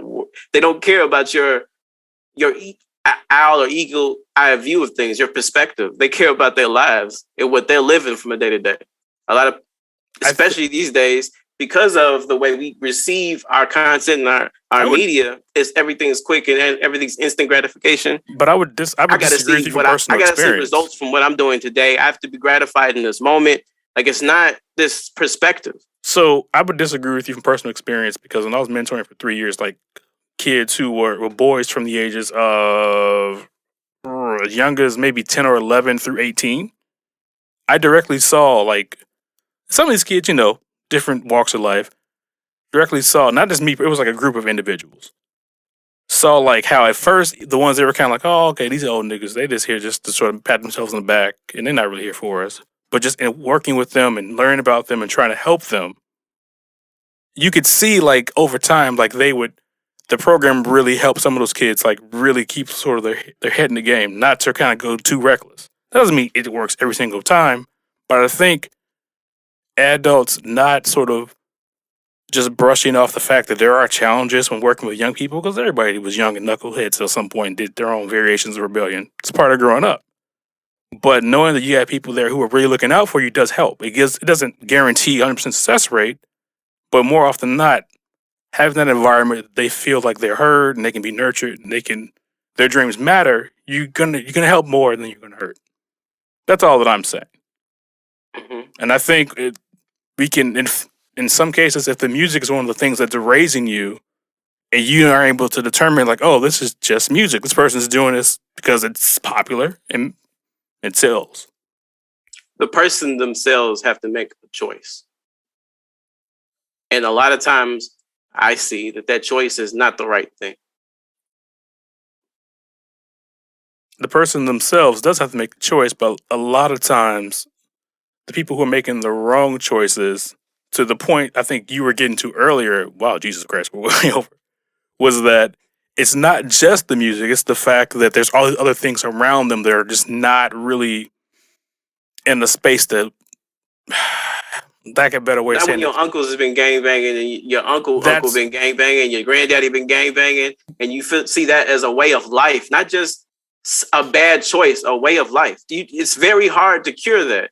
Well, the same way it's very hard to cure abuse. People who have been in abusive relationships tend to fall into more abusive relationships because that's normalized. But also, it's hard. It takes a lot of work for that person. That person has to just decide that they want to overcome that. Yeah, but if someone, because unless they do, you could be there all you want to. Yeah, but someone who's a teenager, even someone who's up to 25, they aren't in a space usually to sort of make the choice only on their own. You're still developing as a person. So you're right. There are people who've grown up in environments where it's part of the culture. But also, I do remember it wasn't everybody. That there were at least when we were coming up, not everybody, the old head gangsters, they kind of knew what kids, they tried in their own way to keep certain family members or certain kids like out of that life. It's like, yo, we getting the girls, we getting this fast money. You think it's sweet, but this ain't really for you, bro. Go that way. I remember there was just a shooting in my neighborhood in the 90s. Mm-hmm. And I remember this old head saying that back in the day, we used to have a code. We didn't do that around a certain time. Yeah. We're getting further and further away from what we decided, or what we thought was decent. And there's always a new standard for what's decent. And from our point of view, we feel like it's less than, like we're degrading ourselves more every decade. But it's getting worse. It's not getting better. And this idea that these kids really want something, they're not proving that by their choices. And I get that a lot of them, and you know what? Like the point I was making, that choice for a lot of them is made based off, like, it's like being an American. A lot of the choices of how you think are based off of where you grew up. You've grown up an American, but if you were in China, you have a different idea of the way government works and the way government treats you, or you just have a different idea of government, period. You may see it as an oppressor. You may see it as something that should have utilitarian rule. You shouldn't have freedoms to say X, Y, and Z. Like, you may feel that way. Like, when you grow up around a certain amount of circumstances, your beliefs are so much different than what you deserve. Like you, Alex, what you've grown up through and considered to be decent. If somebody else could be grown up in a different world altogether, where your idea of decent sounds like a fairy tale, sounds like something that's not real, and it sounds like something. And with a lot of, especially people in our culture, you can see with sci-fi, way Black people don't. There's a huge population of us that don't take towards sci-fi because it's not real. I don't know. And I feel like I have to be grounded in reality to survive. It's like a survivalism. I can't escape this reality. And what reality is for me is this gangster shit every day. So it's making money no matter what. So if you disrespect me, I'm gonna go home and get my tool and come back. So it sounds like a few things there. I think it sounds like, you know, what you were trying to core, what you were saying at the beginning of this topic was, it's easy to point at art and say, hey, art, you're the reason things are fucked up. It's really more of the realities of these people, of people's lives, their circumstances. I hear you. I do. And I do think, to your point, that, like, okay, you have the conversation about music or movies. Cool. What's next? I think, to your point, you get to the larger topic of, like, it's the fact that this may be the only sort of guiding lights for some people in terms of why it becomes so internalized, or there's no counterbalance. But to that, a great metaphor. Just a quick wrap up. If your hand grows gangrene and you have to cut it off, or you feel like cutting it off, you didn't fix the solution. So you can talk about this hand. You can have this conversation about, yeah, we need to cut this thing off. It's very hard to come to it, but you have to do it. Such as the music, we have to cut off this mentality of self-gratification and money over everything and flexing over everybody. Cool. But you don't fix the real problem. Why did this hand go green in the first place? What are you eating? How are you taking care of yourself? Are you hygiene, X, Y, and Z? You're not really taking care of it. You just cut off the foot of the hand. Same with diabetes, anything. Same thing with this issue. I feel like you're talking about an appendage of our culture instead of talking about, why did this appendage become this way anyway? Because in the very beginning, hip hop was talking about the surroundings, talking about how I am influenced on a day-to-day basis. I'm a sponge to everything that's around me. I don't have a lot of resources, but I can do this. And I can do this in the most flashiest and flyest way. Granted, the most flashiest and flyest way. Why do I have to live my life the most flashiest and flyest way, and I'm only influenced and have no influence? It's the cry out, and it's been that way. It's always been that way. And all people have always done is, why are you crying this out? It's horrible. Stop infecting our culture with your cries of pain and awful graphic nature and whatever. And it's like, bruh, you're not listening to what I'm saying. You're just offended by what you hear. And the only way I can get you to understand looting and rioting is by offending you. So, okay. You can understand what I'm talking about, because you act like this world doesn't exist. But now we know it does exist because we have social media. But now it's so warped that white people have made it cool to be this way. And people will sit there and say it's black culture, black culture, black culture. No, the white man with the jobs and the establishment have created a reward system about perpetuating this feeling of degradation and crying out, this being a victim, this having to have social standing that's deep rooted in money and not deep rooted in anything that has any foundation. Okay, so it sounds, I'm hearing like essentially you're describing a few things, but at least from the black culture point, the black perspective. It sounds like you're just talking about dysfunction. That's what it sounds like. Dysfunction, not that we're dysfunctional people, but the things in place have created a dysfunctional environment, and the byproduct of that is that you continue to have, not for everybody, a certain group that kind of feels like they're in a cycle. No argument. Not arguing that at all. Not arguing with you at all. I think that's 100% spot on. But I just, at some point, I know you and I don't agree here. There has to be like you got to do something. You got to do something. You have this idea of, God damn it, just take ownership of this shit and let's move on. Like, but no, not even move on. Understand the idea, the perspective to say I want to take ownership is a big one. And you don't understand. You think it's something simple because it comes natural to you, but a lot of people, that ain't natural. So, and you know what? The core of this, and the core of this for me is a bit selfish, because my real concern is, since I'm living in this city, a major city, Chicago, I got kids. And my concern, to be real, is that, we choose to live in the black community. We choose, that's what we're going to be. My concern is that my boys may need to interact with people who come from different experiences, and I'll be real, I'm worried that, like, what happens if one of these dudes who have come from an environment where you just go as far as you want to go, they get into it and one of my kids gets killed. All over nothing. All over. That's real. I'm concerned about that. I'm concerned, because I can't be there. I can't be there. That's why I got up out of there. So, it's a bit selfish. I want you to do better so that my kids can be safe. But the reason why I got up out of there is because I know, you could call it what you want, y'all, but I don't feel like it is going to get better. Damn. So I left. Damn. Okay. Well, this is, woo. Okay. Let's end on something positive. What you got? You said Lil Wayne and Eminem. What's that about? I just Lil Wayne or Eminem. Who you got? Like, there's a lot of conversations to be had around these two artists because they're really, really, really, really, really good and established rappers, right? Yep. From the old school. Two legends, in my opinion. Two legends.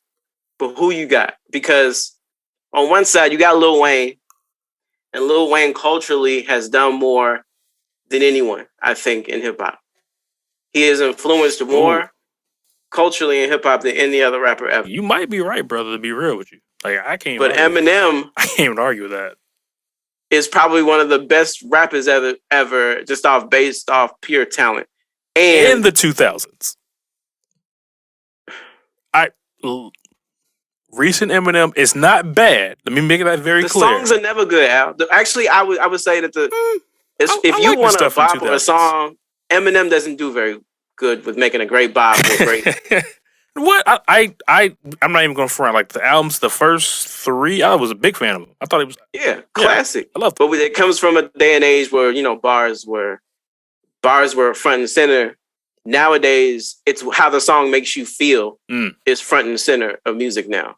And I think that when we had the conversation about lyrics and content, it's like, okay, but how did the song make you feel? And I think that a lot of times we should just dumb down our entertainment a little bit because that's our chance to let loose. So with Eminem, he never gives you an opportunity to let loose because he's coming bar after bar after bar after bar after bar after bar all the time. I love his endurance for that reason. Like, even in the recent albums, it's a lot of bars. It's a lot of bars. It's a lot of them. There are. More so than Eminem. Eminem is just riding. I mean, not Eminem. Lil Wayne. Lil Wayne is riding the vibe nowadays. Because he's already sowed his seed of being who he is. Sometimes he catches a pocket, though, where he gives you vintage Wayne. Like that Tyler, the Creator album, the last one, he had a nice verse on that. He comes in with a nice little feature now. His albums are, a couple of songs here and there, but like, I think his days of coming with a full album of front straight to back are kind of old. Like, I think over for me. On that verse, God did. I know Jay-Z got a lot of publicity, like a lot of praise. I thought Wayne went in. I was like, whoa, yo, Lil Wayne had the best Jay was spitting facts, but Wayne was hitting. He was hitting every level. Yeah. Oh, but who you got, Lil Wayne or Eminem? Because without Eminem, you don't get 50 Cent. I was a big fan of 50, but I'd be okay with that. I guess you don't get power. I'd be okay with that. I mean, I don't mean that in a negative way. Lil Wayne, you don't get. Well, Lil Wayne, you wouldn't have 90% of the rappers you have now. Yes, I'm just keep it real. Lil Uzi Vert, Young Thug, you wouldn't get. He wouldn't get Drake. You wouldn't get Nicki Minaj. You wouldn't get a ton of people. Like a lot of rappers come from his tree, in my opinion. That's tough. Because I would say if we were, that's why I spoke about time frames. We were talking like late 90s to early 2000s. I'd go Eminem. But with I think that late 90s to the early 2000s, it might still be Lil Wayne off the strength of the Carters. The Carters are in the early 2000s. Well, he dropped the Carter in, I think, 04. He dropped the Carter, I think, in 03. 04, 03, 04 is still early 2000s. But Eminem was before. He was like 90. Yeah, you're right. He was starting to Lil Wayne was die down. A hot boy. Yeah, at that point. Yeah, he wasn't the variation. He didn't hit like that level yet. So I think at that point, I'd say from 04 on. Yeah, it's Lil Wayne. Wayne just had a crazy run for a good 7-8 years. I felt like maybe not that long. He had a crazy run. Yeah, it was like he was fire. If I had to pick one, I have to go. Like, does one gotta go? I'm just saying which one's better to me. Better's tough. Better is what I really want. I don't do that. Which one? 4 of them. Which one of these got to go? I'd be like, bro, it's that one all day. Give me. I don't know. Kendrick Lamar, J. Cole. Because I mean, Future. It's Future. I feel like Eminem made songs that like could resonate with you. Like not all of them. He had these certain songs where like you could resonate with like a person's like sort of inner feelings. You could relate to it. Like if I think of Lose Yourself. I know that's a little poppy song, but I think a lot of people that, in my opinion, it kind of gave you like a modern day kind of Rocky vibe, where it's kind of like you believe in yourself, go for it. Eye of the Tiger, like it's kind of that kind of vibe, and I still love that song. I'm not even gonna front. I like it. It pumps you up. Yeah, I mean, he is an underdog rapper for sure. He always comes with the underdog mentality. But I gotta go Wayne. Like Wayne, that run he had, bro, it was just too much fire. Like those mixtapes, Jesus Christ, Clone with the Carters, goddamn, he was like it was. Scorched earth. If we just talk about rapping, just bars, I'm gonna go a little. I'm sorry, Eminem. And if you're talking about making songs, Lil Wayne is a better song maker. Yes. I would say Eminem. I don't know, man. Eminem bars are silly. Like it's not even on the same. It's just throwaways. It's like I got days for that. I get to sit at home writing all goddamn day because he's a writer. He's not Lil Wayne. He's not just hopping in the booth and coming up with clever rhymes. This shit is cultivated. He erases shit and writes over them. Lyrics. My first thought was Eminem, but I would. To your point, their styles are so different. I would almost go 1A, 1B. I think lyrically, not that they're the same. Nah, you can't. Yeah, they ain't nobody turning on this fucking podcast to hear some 1A, 1B bullshit. There's one or the other. Man. I can't say one is like hands down better than the other. I can't say it. You gotta. Well, you need to. I already picked Wayne. I already said Wayne. Okay, then it's Wayne. But like lyric, they're the 1A, 1B to me. I'm being real. Like to your, you haven't made a choice. I have made a choice, but lyric. I said overall Wayne. But if we're talking about lyrics, they're about equal. Okay, I'm being honest. But I better songs as Wayne. All right, sell out. I choose Eminem. Sell out. All this black empowerment talk and defending the culture and we splitting hairs. Ills of society. We splitting hairs when you talk about Eminem, Lil Wayne. There's no. You ain't real. We're splitting hairs. You don't deserve your black queen. Get out of here. Ridiculous mess. Come take her. If I don't deserve her, take her. See how that goes for you. I mean, it's with all respect, one headache is enough. I don't know how cats do the 2 and 3 and 4. I'm like, bro, because they don't really. I'm like, how y'all do it? Somebody's getting shorted because they don't really. I know you're right. I love my wife, but I'm like, this is not for the weak. One of them women are taking the scraps, so they happy with it because she either got something going on the side herself, or she just don't. That's true. Love herself enough. Anyway, But we went way over. If you're still listening, we appreciate it. We got into a little bit of the classic debate. As you see, Tristan is very passionate about the black community, and he does not shy away from being vocal when he hears scapegoat arguments, his opinion, which I appreciate. No, I mean, that's fair. That's fair. I think I just, I reiterate it again, just for the people out there.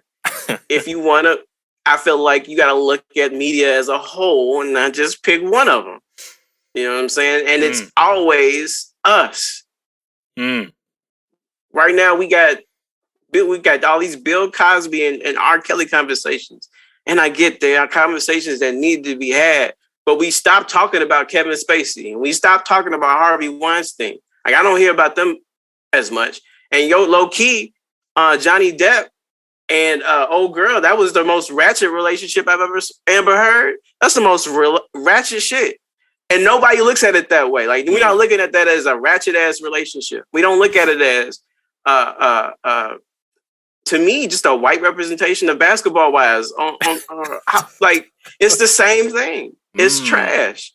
But we don't see it when it's the other side. We don't see it that way. When we see black people up there, we see, you disgracing us. You disgracing us. And it's like, this is how people do this on TV. Like, if you're going to be on TV and it's a reality show, it's going to be stupid. It's because it has to be for people to watch it. That's just the nature of the beast. It ain't got nothing to do with black and white, because black culture is wrapped up in it. That doesn't mean that it's our fault or that we need to take ownership of this happening. This is America. America gets down this way. I know. Well, as much as I have questions, I think we'll end it there. Yeah. Thanks for listening. We back, y'all. Like and subscribe. If you want to hear two old men rant. So. Yeah. All right. That is that. All right, no. All right, bro. Bye.